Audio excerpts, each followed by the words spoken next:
Today, I messed up by jokingly ringing up a transaction at my store for $28 million.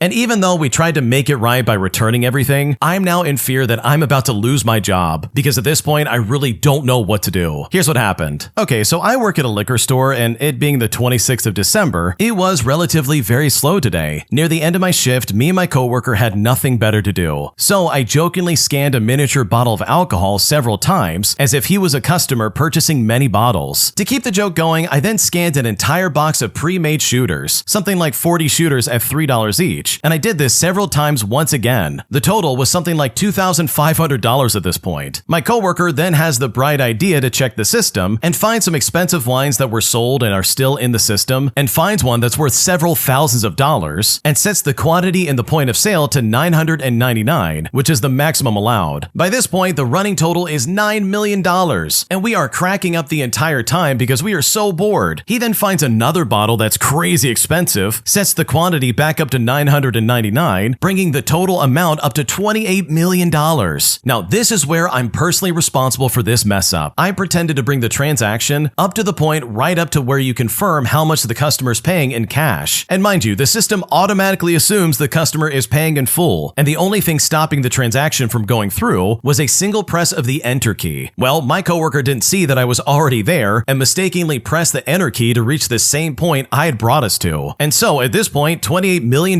in theoretical cash made its way into the cash register's balance. I then yelled at my coworker and I asked him what he did. And once he did realize what he had done, his eyes went wide. We then started to scramble as we immediately tried to reverse the entire transaction. But there's a $1 million maximum that you can return at a time. So attempting to return $28 million of sold alcohol just didn't work. Well, after figuring out the maximum, I then had to do dozens of returns, each worth $1 million at a time, until every single bottle of alcohol was supposedly returned and the inventory was finally corrected. However, in the reports for that day, it will show $28 million in revenue and a similar amount in returns, which will completely mess up our stats and graphs and literally everything, which the higher-ups will obviously inquire about. I'm going to wait for my store manager tomorrow morning before she comes in so that I can explain what happened and confess that we were joking around and we never meant to go through with the transaction. So please pray for my job because right now I don't know what to do. Okay, holy crap, I cannot imagine making this kind of mess up. Because I know if I was in your shoes, I would start looking for another job. Like, this is a huge mess up. Because this is not gonna look good, dude. If you had any aspirations of getting, like, promoted, you can probably kiss that goodbye. Because if you and your buddy are pretending to sell, like, $28 million worth of alcohol, then in the manager's eyes, it's proof that they can't trust you. Like, I know for a fact if I was a manager and I found out one of my employees did that, I would immediately cross them off of any list possible when it comes to, like, promotion or giving them any kind of raise. And if anything, I would probably look to replace them. Like, this sucks. This makes the manager look bad. It makes the store look bad, all because you're messing around and jokingly trying to ring stuff up you shouldn't. Like, dude, what a bad decision. So yeah, this is definitely a huge mess up. And hopefully you don't lose your job, even though I think you probably will. If you like Am I the Jerk, you're probably going to love Am I the Genius. Check it out, link down below in the description. Also, go to amithejerk.com/submit if you would like to submit your own stories.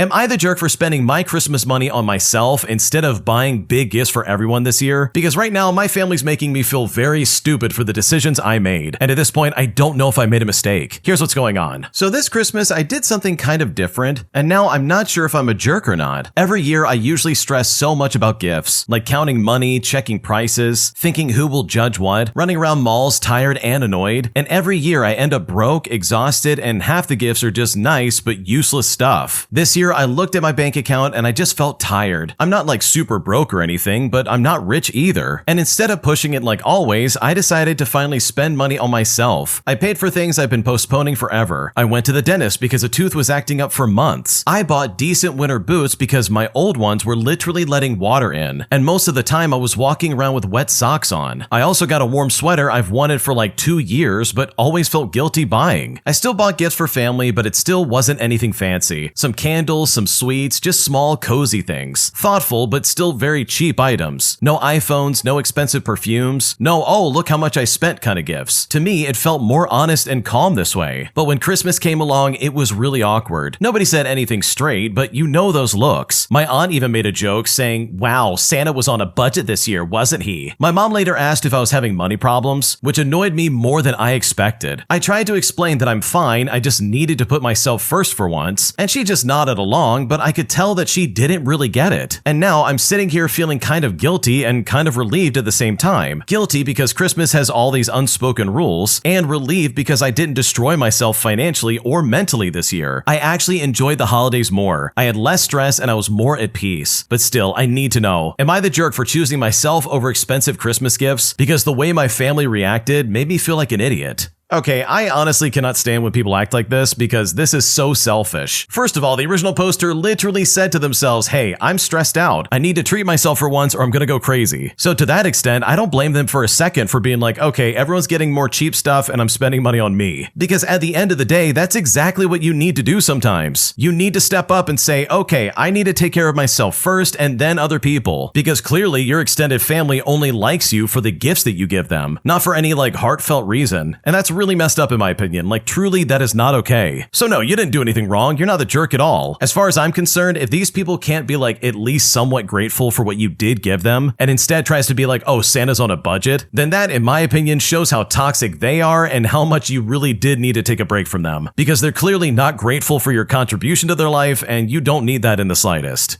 My entitled coworker is probably one of the worst people to work with on the planet, as he is always rude and says some terrible things about people that I work with. So I decided to get some revenge and take advantage of his OCD and germaphobe tendencies by putting a sticker on his machine he uses for work every single day for literally almost a year. And as a result, I drove this guy up a wall as he started to get desperate about trying to find out who was doing this to him. And I've honestly never felt more satisfaction at getting back at someone, especially someone as rude as this coworker. Here's how I did it. Okay, so this was years ago, but it still holds a very special place in my memories. I used to work in a warehouse, and I'm the kind of person who gets along with just about everyone. So when Mr. Jerk didn't like me, I didn't really take it personally. I just tried to ignore him, and we stayed out of each other's ways. He was the guy, by the way, who worked there for over 20 years and really sucked up to pretty much all of upper management. No matter how many people he was rude to or pissed off, it just simply didn't matter. He wasn't going anywhere. And to add insult to injury, he always asked for vacation during blackout dates and got it, which meant he was quite the accomplished squeaky wheel. Now, Mr. Jerk was very opinionated about certain ethnic groups and people in the LGBTQ community, and I'm definitely not going to repeat his views here, but just know that they were really bad. He was also a huge germaphobe. We didn't have specific assigned machines, but the one machine was his. He would wipe it down and clean it for 30 minutes at the start of his shift. He would also try his best to make his machine as inconvenient to get to for the other shifts, so they'd all go for the other machines first. Machines were limited, so someone on the other shifts usually had to dig his out and use it, and obviously it pissed him off to no end. Now, for a bit of context that will be important later, my girlfriend was a teacher and bought some stickers for her class. She bought a huge bag and started going through it just to make sure that they were like family friendly. And let me just tell you, this came with some very bizarre stickers. Nothing inappropriate, just really weird stuff. Imagine stuff like a bowl of guacamole with the chips dancing the salsa, or even a chicken wing with like a cat face on it, stuff like that. One day, I came home and I vented about something Mr. Jerk had said that was really irritating me. My girlfriend then simply said, oh, he's a germaphobe, right? Just take some of these super weird stickers and stick them all over his machine. And you know what? That got me thinking. I said, you know what? I start an hour before he does. I'm gonna put one sticker in the same spot every day from here on out. He's definitely gonna enjoy daily weird stickers. Well, 2 months go by and it became my normal routine. I'd put a super weird sticker on his machine, he would take it off and then clean his machine, and life went on. I didn't really think much of it, just a small chuckle every time. But one day I saw Mr. Jerk talk with my work husband about something super heated, and I asked him what it was about. They said to me, oh, Mr. Jerk is super pissed that someone from the night shift keeps putting weird stickers on his machine. It's honestly so funny how pissed off he is over something like that. Well, at this point, I just break and I admit that it's me, causing the both of us to start howling with laughter. Our supervisor comes over and asks what we're laughing about, and I explain everything, and he just starts laughing as well. He then says, well, if he doesn't complain to me, I don't have to do anything about it. I mean, it is pretty harmless. And after that, it became became a team effort to ritually put stickers on Mr. Jerk's machine. Well, 4 months go by and yeah, we're still doing it. I eventually catch him angrily ripping off the stickers from his machine, so I walk up and I play dumb. I say, man, that's a super weird sticker you got there. He then looks at me and says, every single shift, man, the stickers just don't stop. And I'm serious when I say this, I don't know how I kept it together, but I did. I then said to him, oh man, who would do that? That is so weird. He then said to me, it's ridiculous, let me show you. He then proceeds to show me a complete mural of these stupid stickers on a huge sheet of cardboard. This weirdo kept every single one of them. Like I was psychologically torturing this guy, and I honestly started to feel bad. I decided that enough was enough and I would stop after that. But then he hit me with his hypothesis. We have a trans man on the night shift, and Mr. Jerk used really bad terminology for him, and then proceeded with a tirade about how our coworker is obsessed with him and wants to kidnap and do horrible things to him. And oh boy, that really pissed me off. I was gonna fess up and stop, but these stickers aren't gonna stop anytime soon. I made sure to put a sticker on his machine when our trans coworker wasn't working, just so he would realize that it wasn't them, further dwelling him into madness and questioning who's doing this. Well, 6 more months go by and the stickers increase in weirdness, with such classics as I just want to hug you and you're such a beautiful flower, with some awesome weird imagery to complement them. Eventually, at his wit's end, I fess up that it was mostly me and my work husband. Well, the look of betrayal and relief on his face was worth the months and months of torment. I mean, who knew that harmless stickers could torment a jerk like that? He then promised to get me back, but honestly, we'll see. It's been years at this point, and yes, I do still have a picture of his sticker mural. It's a work of art, and honestly, it was completely worth it. Okay, I love this so much because I hate coworkers like this who act like they're better than everybody else, and ones who like literally make everyone's life miserable. Those are the people that, in my opinion, absolutely deserve to be on the receiving end of office pranks. So to this extent, I think what the original poster did is hilarious and absolutely deserved. Am I the jerk for telling my neighbor to stop using my driveway, as he slowly started to take advantage of my kindness by using it just a little bit too much? Because after I told him I would tow his car if he did it again, he's now saying that I'm being uptight and that I'm having a power trip over my own driveway. And at this point, I don't know what to do. Here's what's going on. I'm a 34-year-old female and I live in a small suburban neighborhood with narrow streets and short driveways. I've been here about 2 years and things were fine until this past spring. My neighbor, who I will call Mark, who's in his late 40s, has 3 cars but only space for 2 in his driveway. At first, he asked if he could pull into the edge of my driveway for like a minute while waiting for his kids or unloading groceries, and at the time, I said yes. But after a few months, he started using my driveway multiple times a day. He'll pull in halfway and sit with the engine running, or park fully and just leave the car there. I've had to wait to get in or out multiple times, and once I was late to an appointment because he wasn't around. I tried hinting that it has become a problem, but he would apologize and then do it again the next day. Well, last week I got home after a long shift and his car was fully in my driveway. I waited 10 minutes, I knocked on the door, and he acted annoyed that I interrupted his dinner, and he said it wasn't like I was using it right then. I then told him he's not allowed to use my driveway anymore, even for a minute, and that if it happens again, I will call for a tow truck. Well, he got defensive and now won't make eye contact with me. I then overheard him tell another neighbor that I'm uptight and power tripping. Now, I feel justified since it's my property, and I tried being nice for months, but I wonder if saying I'm gonna tow his car was just a bit too much at this point, because right now I don't know if I'm in the wrong.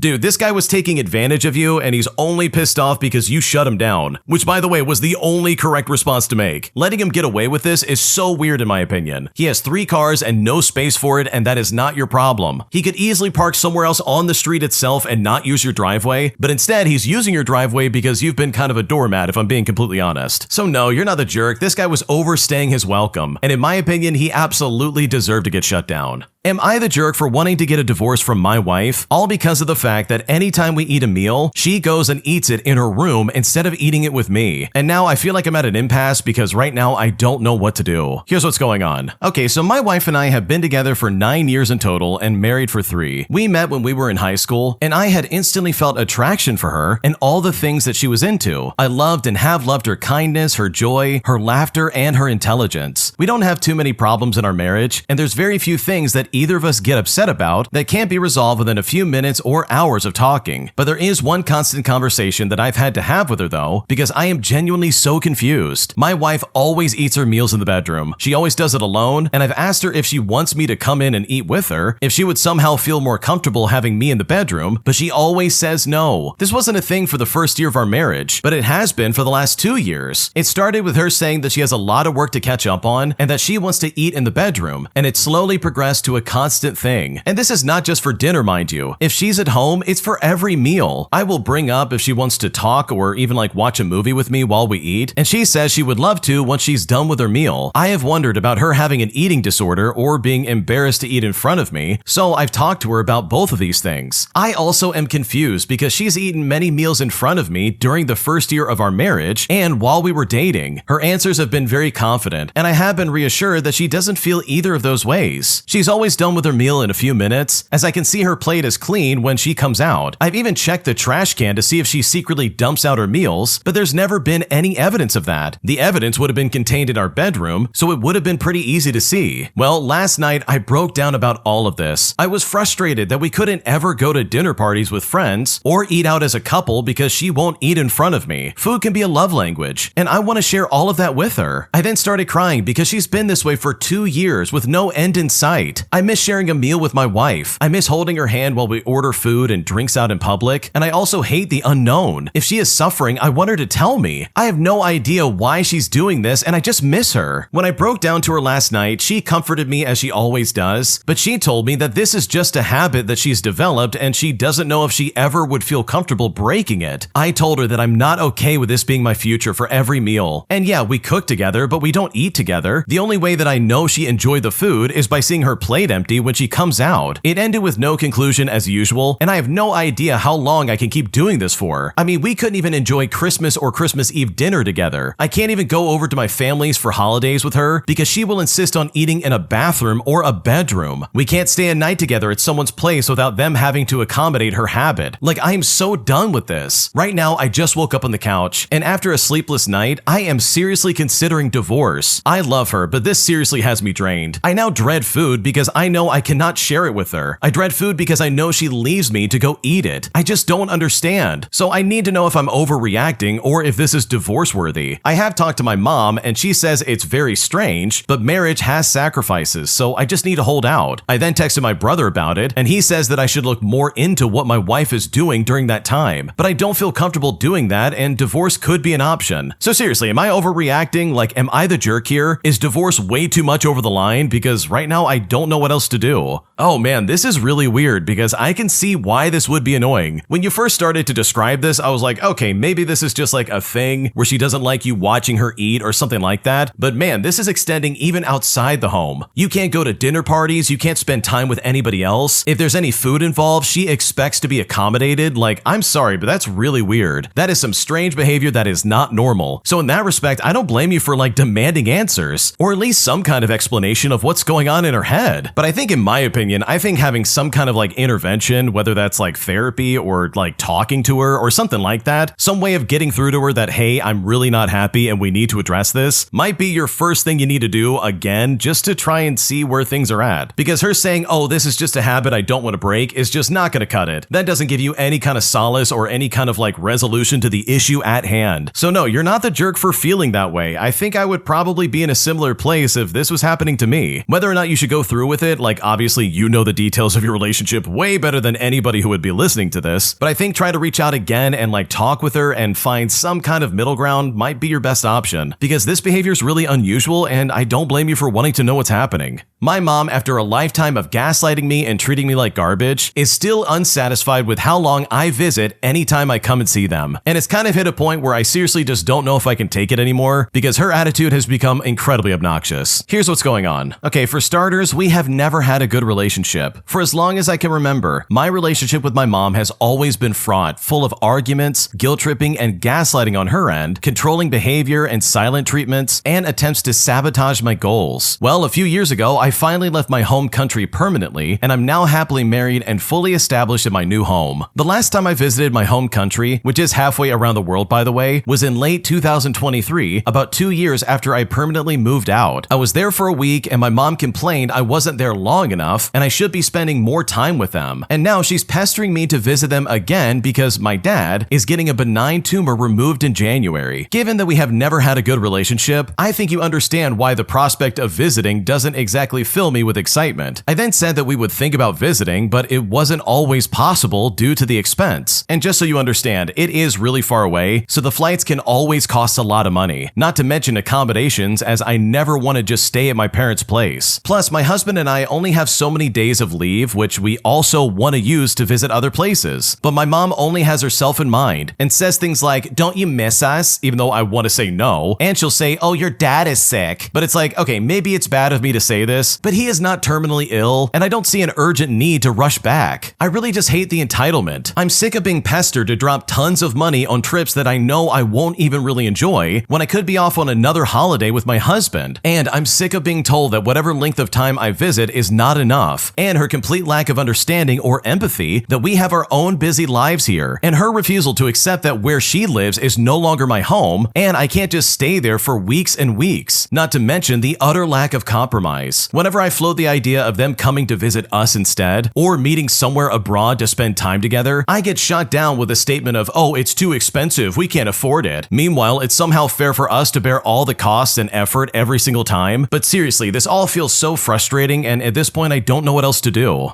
Oh man, your mom sounds incredibly toxic. Like, I've got to be honest. There is so much guilt tripping going on, and it's like, dude, you really think that's gonna work at this point? For me, anytime someone tries to guilt trip me by being like, "Oh, you don't miss us, your dad is sick, you need to visit him," or any language like that, personally, it makes me push back even more and be like, you know what, maybe I don't want to go visit you. Because this just kind of seems like a precursor to what you would deal with probably the entire stay. Oh, and by the way, staying a week is still a long time. I don't care who you are, that's a long time to stay with people who clearly don't appreciate you, and they're just gonna treat you like crap the entire time. Like, the original poster even said that their mom was trying to sabotage their life goals. Like, what is going on? That is some crazy behavior, dude. So I personally don't blame the original poster. Like, I would hate dealing with this. And if you had a choice between going home and being treated like crap for a week, or using your time off from work to go to like a vacation and just relax or have fun, I would pick the latter every single time, especially if I had parents like this, because they sound incredibly awful. My entitled toxic ex-boyfriend secretly used the flight and hotel that I had paid for that we were going to use to go to Iceland together. So I decided to get some revenge by canceling his return flight home. And now as a result, his entire family has turned against me. And at this point, I really don't know what to do. Here's what happened. Okay, so pretty much, my ex-boyfriend broke up with me a month before moving in and 3 weeks before an Iceland trip I planned for us, because apparently I was emotionally draining because I was still struggling with some things that he had done to me before we started dating officially. Not to mention the fact that I also got a really scary message from his ex when we started dating, saying that he would love bomb me and then leave me. And you know what? He treated me really great for the first few months of our relationship. He took me to Hawaii, he booked a trip to Japan for us next May, he got me a nice promise ring, he told his family that he would marry me and that they wanted us to get married in December. He even wrote me a card 5 days before breaking up with me about how I was the love of his life and that we were getting married soon, and I was his forever and nothing would ever get in our way. Well, after a bad week of breakdowns and anxiety attacks about the past, he called me and broke up with me, yelling at me over the phone as I cried and pleaded how he promised to give me as much time as I needed to get over it. I was devastated, but I tried to be understanding, and I reached out to him multiple times to discuss what to do about the trip, as well as to arrange a time to pick up my things. Well, he didn't respond to any of my messages or give me any direct answers, and I didn't know what was going to happen with the trip that we had planned together. Well, without telling me, he decided to go on the trip alone, using the flight and the hotel that I had paid for. I wasn't even given a chance to go, and now I'm left carrying the full cost of what was meant to be a shared experience. I feel hurt and taken advantage of. This trip was supposed to be something we'd experience together, not a solo vacation for him on my dime. Emotionally and financially, this has been incredibly hard for me. It feels like my kindness and generosity were taken advantage of, and I'm left with all the expenses and none of the experience. I told him how he had 24 hours to figure something out with me, and I even reached out to his mom, as we are extremely close, pleading that this has been really hard for me, but in the end, neither of them answered me. Now, everyone told me I should just cancel his return flight, so you know what? That's exactly what I did. I wrote him a huge long message explaining how the situation made me feel, because every other message before that had been me being nice and wanting to work things out, but him going on the trip that I paid for really changed my opinion on the whole ordeal. As a result, his entire family blocked me, plus he blocked me as well, with his little sister even texting me saying that she thinks I'm crazy. So am I the jerk for canceling my ex's return flight after he went on this trip on my dime? Because right now I really don't know what to do. Oh man, this is really sketchy because that guy is a massive loser. First of all, you should have canceled that stuff the second he broke up with you. Like that would have been the first thing I did, because this guy did exactly what his ex said he would do. He pretended to love you for several months, he took you all over the world and professed his love for you, and then he dropped you off with no remorse. And then on top of that, he took this trip overseas without you, basically deciding that he's gonna do this whether you like it or not. Like that's crazy in my opinion, and that is so uncalled for. So no, you're not the jerk in this situation, and the fact that your ex-boyfriend would do this in the first place, in my opinion, is unbelievably toxic. If you like Am I the Jerk, you're probably going to love Am I the Genius. Check it out, link down below in the description. Also, go to amithejerk.com/submit if you would like to submit your own stories. Am I the jerk for refusing to hand over my grandmother's jewelry to my cousin, who claims that she's the rightful heir to it, regardless of what my grandmother's will states? Because right now, after telling her no, my family is split down the middle, putting me in a position where honestly, I don't know what to do. Here's what happened. Okay, so my grandmother passed away last year, and she left me a beautiful jewelry collection in her will. Growing up, I was very close to her, and we spent countless weekends together where she would let me try on her pieces. It always felt like our little thing. So when she left them to me, I was deeply touched. But this is where things get a little bit more complicated. My cousin, let's call her Emma, insists that my grandmother verbally promised her the collection years ago, even though there's no mention of her in the will. Emma claims that the jewelry is hers by right because she was the oldest grandchild and used to model the pieces during family events when she was younger. She's even told everyone that my grandmother's decision must have been a mistake or made under pressure. Emma called me last week demanding I hand the jewelry over to honor what she says was my grandmother's real wish. When I said no, she called me selfish and accused me of stealing what was meant for her. My family is now divided, with some people saying that I should just give Emma a few pieces to keep the peace, and others telling me to hold my ground because the will was clear. Emma is now posting passive-aggressive messages on social media, making me out to be the villain. I feel terrible because I don't want to cause family drama, but I also believe my grandmother knew exactly what she was doing when she left the collection to me. So am I the jerk in this situation? What should I do? Okay, this story is really upsetting for a few reasons, but mostly it's the way that Emma is treating you and tried to make herself out to be the victim in this situation. For starters, no, you're definitely not the jerk. And if I was in your place, I would be holding my ground. Like Emma is never getting a single piece of jewelry as long as I'm alive. And the fact that any family member is like, oh, just give her a few to make her happy, or even implying that you might be the problem in this scenario, in my opinion, is so toxic it's not even funny. These people are literally enabling Emma's awful behavior by being like, oh, come on, if you just give her a few pieces of jewelry, she'll calm down. But it's like, no, Emma's trying to scam you out of something that was left in the will for you specifically. Like this verbal agreement means nothing. It's in writing that this goes to you. And please don't get it twisted. You're not causing any kind of drama. You didn't start this. This is all Emma just stirring up the pot. She's just mad that she didn't get the jewelry that her grandmother had, and now she's taking it out on you as if it's your fault. But here's the facts. The grandma clearly didn't like Emma enough to give it to her, so she gave it to you instead. And from the sounds of it, it has a better home with you than it will ever have with Emma. She would probably sell it off the second she has it and make a quick buck. So no, you're not the jerk because in my opinion, Emma sounds incredibly entitled. Today, I got to yell at a customer who was treating my servers like garbage, as she didn't realize that I was the owner of the restaurant that she was eating at. And I've honestly never felt better to snap at someone like that because this was something I don't get to do that often. Here's what happened. Okay, so I'm the owner and general manager of this restaurant, and yesterday, a couple came in just before the dinner rush arrived, and the woman of this couple was being difficult from the moment they arrived. They order food, and the woman got upset when they brought it all out at the same time. Apparently, she wanted the soup first, then the basket of fries, and then the other appetizers that they ordered. So it's like, alright, that's not the end of the world. It had gotten busy, so we were able to use the food items to sell other tickets up to that moment. Then, approximately 20 minutes later, I brought out their remade appetizer and fries, and before I even had a chance to set the food down on the table, this woman was irritated. She insisted the food was not hot and had been sitting back there. I assured her that no, it definitely had not, and I watched and instructed the kitchen crew to remake the items so they definitely are very hot. She then stuck her fingers in the food and said, "See, it's not hot. It's warm, but it's not sizzling." I said to her, "Ma'am, I assure you these items were made moments ago for you. They are fresh." She insisted on having them remade, and that that's when I completely lost it. I told her if she wanted me to toss this perfectly good food and get another order, then she will be paying for it. She then asked me where I get off thinking that I could speak to her that way, and she said she had a stressful day and was wanting to go out just to eat and relax. I responded by saying, well, I'm actually the owner. I don't care how stressful or difficult your day was. It gives you no right to walk in here and be disrespectful to my staff and then me. So we remade the food again, and I dropped it off at the table, and she barely ate any of it, but did end up thanking me because it was definitely hot this time. When the poor server swung by to ask how the appetizers were, I guess the woman told her, well, my husband is acting like he's embarrassed of me, but he knows I'm right. Anyways, they did pay for all of it like I told them they had to, and their server still got a 20% tip. And at this point, I'm now patiently waiting to see if she leaves a review. But honestly, getting to snap back at someone felt really good, but it's not something I get to do very often. Oh man, when I worked in food service, I wanted to do this so many times, it's not even funny, dude. Like seriously, some people really suck in the restaurant business. Not just people in the kitchen, but some customers are just absolute nightmares. And the Karen in this story is no exception. She literally came in there with a bad attitude and was ready for some kind of argument. I mean, thank God the owner was one of the people that was helping out that day, because you know for a fact she would have asked for the manager or some kind of higher up just to chew them out. So good for you for putting this Karen in her place, because her attitude, in my opinion, was completely uncalled for. Am I the jerk for asking my mom to stop coming over unannounced to the house that I'm renting from her? Because right now it's making me and my new roommate incredibly uncomfortable. And at this point, I don't know what to do. Here's what happened. Okay, so I've lived with my mom for most of my life, but last September, she remarried and moved in with her new husband. He lives 45 minutes away from my area, though my mom and her husband recently bought a house just one street away from mine. However, the new house is still under renovation, so it will be a while before they can live there. Well, here's the issue. For the past 2 months, I've had a new roommate who's also a friend of mine, and things have been going great. My roommate is kind and clean and easy to live with, even though she is a bit shy and takes time to warm up to people. But my mom, who owns the house, has been coming over unannounced. She will hang out in the house without letting us know beforehand, and sometimes even stays overnight, up to 2 nights a week, either on the couch or in the spare bedroom. This feels like a massive invasion of our privacy, especially my roommates. I feel awful for her, because where is it normal for a landlord to just live in the place they're renting out? I love having my own space, and this constant intrusion is a big reason why I wanted to move out of my mom's house in the first place. The tricky part is that I'm struggling to bring this up with her. We don't have the best relationship, and communicating with her has always been difficult. She's very much the type of person to say it's either my way or the highway. It also feels like I'd be kicking my own mom out, which makes me feel incredibly guilty. To make things even more complicated, my mom set some strict house rules. No drinking, no smoking, no boyfriends staying over, and no big parties. While I personally don't mind these rules, it's hard to find roommates who are okay with them. If my mom wants to keep renting the place and earning money, she needs to understand that she can't act like a live-in landlord. So would I be the jerk if I told my mom she needs to stop staying over at the house and that she needs to give me and my roommate some privacy? What should I do? No, you're not the jerk at all. Like, this is your place. You're renting it from her. For her to be staying overnight for like 2 days a week, or even like coming into your house unannounced, like that is really sketchy and not okay. She needs to understand that this is your space and you can do with it as you please, as long as you're paying the rent and respecting the property. Now, in my opinion, I think her house rules are really stupid, and it seems like she wants to have some kind of control over your life. The smoking and drinking part I can kind of understand, especially the smoking part, because that can like ruin furniture and make the house smell weird, but not being allowed to have your boyfriend over, like that is so weird. For reference, the original poster is 27 years old. They're hardly a teenager, and they're definitely not a kid anymore. So that rule just doesn't make any sense, and honestly, it just seems really out of line. So no, you would not be the jerk for having this conversation, because what she's doing right now, especially when you consider your new roommate, in my opinion, is incredibly inappropriate. My boyfriend's female best friend continues to create tension in our relationship, and after trying to talk to him about this so many different times, I now feel completely lost, as right now I seriously don't know what to do. Here's what happened. I'm a 28-year-old female, and I've been dating my boyfriend for less than a year, and we're currently expecting our first child together. Since early on in our relationship, I've had concerns about his female best friend. I've expressed my discomfort with her multiple times, but he often dismisses or downplays my feelings. At the start of our relationship, I noticed that she would text him and call him at all hours. When I brought it up, it seemed like their communication decreased, but I can still tell that they're in contact. I've told him that I feel like she's not respectful of our relationship. The last time I had an interaction with her, she spent the whole night trying to be by his side, even going as far as touching his arm right in front of me. When he told her that I was pregnant, her immediate reaction was to question if the child was even his. And she's also aware that I know this, but she's never apologized. She continues to seek him out and make plans with him, despite knowing that I don't like her. Recently, my boyfriend mentioned that he's planning something for his birthday, and he wants her to be there. Now, I haven't seen her in months, and I'm worried about keeping my composure if she's there. He told me that she's scared of me and thinks I might try to physically confront her, so it's clear that she knows I don't like her. I've made it clear that she's not invited to the baby shower, but it seems like he's unwilling to exclude her from his birthday celebration. Now, for additional context, they've been friends for about 3 years. When they first met, he had a crush on her, but he claims it's always been platonic between them, and has made remarks basically saying that it wouldn't work out because she is too dramatic in his eyes. He also acknowledged that the previous partner before me didn't like her either, and I'm unsure of what her reasons were, but I can only imagine that she lacked similar boundaries back then as well. So I'm honestly unsure how to handle this. I don't want to make a scene in front of his family, but I also don't know how I'll be able to stay calm. I don't want to give her the satisfaction of skipping his birthday, but honestly, she feels like a third wheel in our relationship. What should I do? Oh man, your boyfriend is absolutely at fault here. This guy is keeping this lady around for some stupid reason, and it's obviously creating tension in your relationship, but it also created tension in his previous relationship. Like seriously, what is this guy's problem? There's a difference between having a friend and someone who is actively antagonistic towards your girlfriend. Like he does know he's about to be a father, right? Like he literally is having a kid with you, and this other lady is like, oh, is that even your kid in the first place? Like what is going on right now? This is so weird to me, because right now it really seems like having this lady as a friend is way more important to this guy than your feelings about this. Like he truly is the problem here, and it honestly is so unfair. So truly, I'm so sorry that you're dealing with this, and hopefully all this gets worked out, because you do not deserve this in the slightest. Am I the jerk for doing things behind my folks' back as I'm trying to save up and get my life in order so that I can eventually move out of their house? Here's what happened. So I'm a woman in my mid-20s, and I'm currently living with my folks. We'll call them Sarah and George. They are in their mid to late 60s, and they took me in when I was a baby due to my mother, their daughter, having issues at the time. When I was younger, my folks were overprotective of me due to my mother having run away from home a few times and being a wild girl by going to parties, drinking, and all the other cliche rebellious stuff. They were afraid that I would do the same, but I wasn't bothered by this. The paranoia over me going to other people's houses did get bothersome at times, but it was fine. Then I started developing my own interests and beliefs, and they were not supportive, as they would commonly tell me to be in the real world, and then when I'd make friends, they would judge them like crazy. I couldn't have ambitions, wanting to one day be a police officer or an artist, anything of that sort. I would hear it all the time where they would say, you've got to be realistic. They still see me as a child, and it took them far too long to allow me to do anything. So I just started doing things without telling them to not result in conflict. They also have emotionally mistreated me, I think. They insult the way that I laugh, with my weight always being an issue for them, and my preference in clothing. They commonly shout at me for the most petty things, and I still flinch when I hear my name called by somebody. I pay to live in their house, and Sarah has been telling me I'll be staying with them indefinitely, basically saying that I'll get the house someday. Now, I was fine with that at first, so I didn't pay much mind for saving my money, but her attitude got worse though, starting when I was reorganizing my bedroom and locking my door for privacy. She would also get so angry if I took time off of work. I've even slept in my own car in a grocery store parking lot when I took approved time off of work, just so I didn't have to wake up to Sarah storming in and shouting at me. I am really scared of her, I hate to say it, but then I finally made the decision to start doing things for my health. I went to the doctor without telling Sarah or George, and I got a prescription that's been incredible for my health as of late. Then I went to the bank and I opened up a new account that only I can access. I've also been packing away my unnecessary items, like merchandise from games and shows that I like, and I've been looking for houses to learn what I'll need to be prepared for in the future. But overall, am I the jerk for doing all of these things in secret? I am terrified of how they will react when they find out. Inevitably, they'll know I'm moving when it happens, and Sarah probably will attempt to guilt trip me into staying with them. They might have a hard time without me around anymore, and they'll have no trust in me when they uncover the truth. What should I do? No, there is no reason for you to feel guilty about this, and I definitely do not think that you're the jerk here. You're trying to move on with your life. You're in your 20s and you don't want your family treating you like a child anymore. And the fact that you didn't even have your own bank account until recently, like that is really alarming, and I don't blame you for trying to save up and get out of there. So no, you're not the jerk for trying to make this step in your life, because this is a normal step to make. And if Sarah and George have a problem with that, then they quite literally are are just gonna have to live with it. Am I the jerk for excluding my dad from my wedding after he decided to ghost me after he found out I got engaged? Because right now I'm really confused and I don't know what to do. Here's what happened. Okay, for a bit of backstory, 2.5 years ago, my older sister got into a really bad marriage, and it included all the horrible things that you can imagine. My dad was very supportive of the marriage and paid for almost everything for her. He picked her up on the wedding day, walked her down the aisle, and gave them a cute little speech. But they ended up getting divorced 6 months later. Well, I just got engaged to my now fiance after a 5-year relationship and a surprise baby, resulting now in a 4-year-old boy. Yep, you read that right. We have had our ups and downs, but we have reached the point of our relationship where everything seems right. Sure, we still have the occasional fight, but nothing serious ever. Maybe he left a trash can somewhere or forgot to load the dishwasher or something stupid. We are really solid, and everyone around us were just waiting for the news of our engagement. We have been calling each other wifey and hubby for years, so this change comes naturally to us. Before the proposal, my fiance had contacted my dad and told him that he would be asking me to marry him. Well, my dad had no comments and just ignored the entire thing. So my fiance contacted my mother instead and got her blessing. He then proposed on a family vacation with his entire family watching, and it really was a special moment. And I, of course, was overjoyed and wanted to share the news to my family immediately. So I texted them all, and again, there was no response from my dad, and that really hurt my feelings. Now, this was almost 3 months ago, and we just started planning our wedding. My sister talked me into going to my dad's house for dinner one night, and I agreed, and not one of them commented on the engagement, the ring, the wedding, how we were doing, or anything like that. In fact, my dad barely looked at me. So I decided to leave early, and once again, I was hurt. And for the first time ever, I didn't hug my dad when I left his house. So a couple days ago, I texted him to let him know that we started planning the wedding and what date, time, and place it was going to be at, and that I, of course, wanted them all to be there. And sure, this was an informal invitation, since they would be getting an actual invitation soon, but again, I got no response. So now, with all things considered, I decided that I don't want him to be a part of my wedding at all. He can be there as a guest, but he will not be asked to do any of the fatherly duties. Well, my family is freaking out about this decision and says I'm overreacting and that I need to give him time. My father-in-law will pick me up on the wedding day and drive me to the church, and he will be the one to walk me down the aisle. And he even promised to give a toast after I talked to him about my dad, because right now I feel betrayed, and I feel like there's a chance he might not show up at all, and I have no clue why. Also, why would he support my sister in her bad marriage and then just completely ignore me? Am I overthinking or overreacting? Should I really just give him time to come around? All of the comments from my family have gotten in my head, and at this point, I really don't know what to do. Honestly, I don't think you're the jerk at all for not wanting your dad to be a part of your wedding. He's clearly giving you the silent treatment, and in my opinion, that speaks volumes to anything he could say or do. He's showing that he doesn't care about you and your wedding, and he's making it obvious that this is not a priority for him, and he's not going to have anything to do with it. So truly, I don't blame you. Like, this sounds like some really immature response to something that you literally have not even done. So no, I don't think you're the jerk, because the way your dad is acting, in my opinion, is completely irrational. My toxic younger brother uses his time as the best man at our other brother's wedding to make fun of me and mock me in front of the entire family. And after dealing with this for my entire life, I now feel like I'm at my breaking point, because this has gone on far too long. Here's what happened. Okay, so my youngest brother, let's call him Phil, got married today, and the ceremony was absolutely beautiful. His wife was stunning, and everything was great and well done. His best man was our other brother, who I will call Jack for the sake of the story. My wife and I aren't part of the wedding party, which is fair because we didn't ask them to be in ours 5 years ago. After the ceremony, we did the pictures and a cocktail hour, and it was nice to talk to some out-of-town family and old family friends. And Jack and I were talking about the day that they all had, and then everyone was called inside for the reception. We go in and have dinner, and my wife and I were starting to kind of get tired, but I told her I really wanted to hear Jack's best man speech, so we agreed to wait. And honestly, I wish that we didn't. Jack goes up, introduces himself, and starts his speech. He says, well, about 34 years ago, mom and dad got married and decided to try for kids, and they started with the prototype, my older brother. And at this point, I should have known where this was going. He continued by saying, they realized that, hey, they could do better than that, so they got it right the second time. Me, Mr. Perfect. And I was. Our grandfather would call me Crusher because I would beat up my older brother as a toddler. We were always opposites and didn't really get along a whole lot. So mom and dad decided they needed someone to help them out, and so they had this guy. Now, when he came around, I was like, yeah, he seems alright. So growing up, we terrorized my older brother. Good times. times. Now Jack continued his speech, but at this point I was kind of checked out. I was and still am really upset about it because I have always been the butt of all the jokes in my family. My brothers, my cousins, even my parents. I'm the difficult one. I'm very emotional and empathetic, which is a blessing and a curse. I'm overweight and they're both athletes. And Phil actually works for an NHL team. I enjoy tabletop games, reading, and just being a nerd, whereas they like sports and outdoors activities. I think you basically get the idea. Well, I get up and my wife goes to the bathroom before we decide to just straight up leave. Jack then finds me and says to me, "Are you good? I meant to say at the beginning of my speech that I apologize because my older brother is probably gonna get upset." But I just look at him and I say, "You're good, but I would have appreciated a heads up that that's what you were gonna do." He then looks at me and just goes, "If I did that, I wouldn't have gotten the genuine reaction," and then just walked away. And at that point, I just met up with my wife and we left. So I asked her, am I being crazy right now? Was his best man speech really just a ton of shots at me? She said to me, "Well, it seems like he was trying to be funny, but not everything landed. And yes, you were most definitely the butt of the joke." After that, I drove home pretty much in silence. I'm tired of always being the butt of all the family jokes. We're supposed to have lunch with extended family tomorrow, and the only reason I'm going is because I only see these family members maybe once a year. I don't want to see Jack or really anyone else from my immediate family. So do I have a right to be upset? Or am I being overly sensitive in this moment? What should I do? Before we go any further, the original poster has an update to the story they just shared. Here's what they had to say. Okay, before I talk about the lunch that we had, I'll share what happened to the bridal party as it becomes relevant why Phil didn't come. The bridal party was hit by a pickup truck right outside the venue. The truck was going 55 and the girls were stopped. Both vehicles were totaled, but they were adamant to go on with the ceremony and get checked out later. So Phil took his wife to the hospital today, and thankfully there were no major injuries. But now on to the lunch. My wife sat down with the families and we were all chatting. At one point, my uncle goes, "Phil's speech was really sweet. I couldn't have given that without crying." And my mom says, "Well, yeah, he had something prepared because he practiced it with me and he changed it after the wreck." Jack then piped up and said, "Hey, I had a good speech too." But then my dad chimes in and says, "Yeah, it was a good speech, but it was all about your older brother." Now at that point, I just got angry. I then said to them, "I thought it was weird that it was so focused on someone who wasn't even involved in the wedding." Jack and my dad then got quiet and then just continued their conversations with the people next to them. I avoided eye contact with Jack and then we left after 15 minutes. My wife and I then went home and we just proceeded to relax since we're finally getting a break from our students. And for reference, we teach upper elementary school. Jack then tried to call me once, but I just let it ring. He didn't even leave me a voicemail. Then about an hour later, my grandma called me asking how lunch was, and she could tell that I was upset in my voice. When she asked what's wrong, I told her about being upset with Jack, and she said to me, "Well, I don't think your brother meant it." And I just said, "Well, then why did he bring it up? This is all the time." And then everyone wonders why my wife and I don't come around as often, or why we leave early at events. I'm tired of it. She was really calm and just said to me, "Well, your brother can't give a speech and he thinks he's funny, but he can't make jokes without insulting someone. Have you told him and your parents about how you feel?" I said yes and that it hasn't changed for years. She then just says, "Well, y'all are just gonna have to work this out." I told her that I don't want to talk to him right now, and she goes on to say that she knows and that she understands. So that's where we're at the moment, because this entire situation is incredibly frustrating. Wow, Jack is a massive piece of garbage. This guy was making fun of you at your brother's wedding. Like literally, the best man speech is not supposed to be about you. You're not the one getting married. Like this guy's an idiot. I also cannot stand the fact that this all just goes unchecked by anybody else. Like if people really feel this way about Jack and his stupid jokes, then why is nobody coming to your defense? Are they that afraid of Jack's reaction? Because in my opinion, they would rather sacrifice your happiness just so they can keep Jack off of their back. Like I really think that's what's going on right now, because Jack clearly needs some kind of target to like bully and make fun of. And in my opinion, I think the rest of the family is just relieved that it's not them. So they say nothing and let this kind of garbage happen left and right. So personally, I would be like, yeah, you're all in on it. You're all terrible people for letting this happen. And the fact that nobody is calling this guy out on his BS, in my opinion, is incredibly toxic. If you like Am I the Jerk, you're probably going to love Am I the Genius. Check it out, link down below in the description. Also, go to amithejerk.com/submit if you would like to submit your own stories. Am I the jerk for refusing to help my father out financially and potentially leaving him homeless in the future? Because right now I feel really guilty and I don't know what to do. Here's what happened. Okay, so growing up, my parents got divorced when I was 13 years old. It was a tough time for everybody, but I almost exclusively lived with my mom, with some visits from my father throughout the years, and I did this until I was 18 and moved to go to university. My father offered to pay some of the residence fees at the university, but my tuition was already covered by a scholarship that I took. During my second year at university, I found out that he had paid for about 3 months worth of fees and then just let the debt accumulate. So I got a letter of reprimand saying that I would be thrown out of residence if I didn't have the money within a month. Now, I don't believe that I was entitled to have my residence paid for at all. However, I was entitled to know when my father stopped paying so that I could plan or pick up extra work to afford a place to stay. I had asked my mom to bail me out, but I paid her back with interest when I started working after university. Fast forward some years, and as soon as I got a job, my father started asking for money from me. I didn't mind because the amounts weren't large, and I was prepared to sacrifice the money. But over the 5 years, the amount of money that I have sacrificed was most of mine and my fiance's savings. So I cut my father off, saying that I was not willing to give him any more money. He subsequently moved in with friends of his because he has not got a job, and from what I've heard, he has developed a problem with drinking. Well, these friends called me directly and said that I need to let my father move in with me because he is not their family and they are sick of having him around. They then went on to say that if I don't take him in, then they will leave him on the street. And this has caused me a lot of anxiety and pain because on one hand, I don't believe I'm responsible for my father's choices, but on the other, he never mistreated me growing up, besides some lies about university fees and other times that I just won't get into. I feel sick to my stomach letting somebody live on the streets. I am an only child, and my father has broken the trust of basically his entire family. For reference, I was not the only person he took a large sum of money from, so I am effectively his last resort, but I am still sticking to my decision of not letting him move in, especially for the sanity and strength of mine and my fiance's relationship, and for my own well-being. So am I the jerk for not helping my father out? Because right now, I really don't know what to do. No, it is not your job to bail this guy out. The fact that he doesn't have a job and that he's not working honestly falls on his shoulders and nobody else. And it's also really suspicious to me that the friends called you directly and they're like, you've got to pick up your father or else he's going to be homeless, because that just doesn't sound completely truthful. It sounds like the dad set them up to say that, and they're only delivering that message on his behalf as some kind of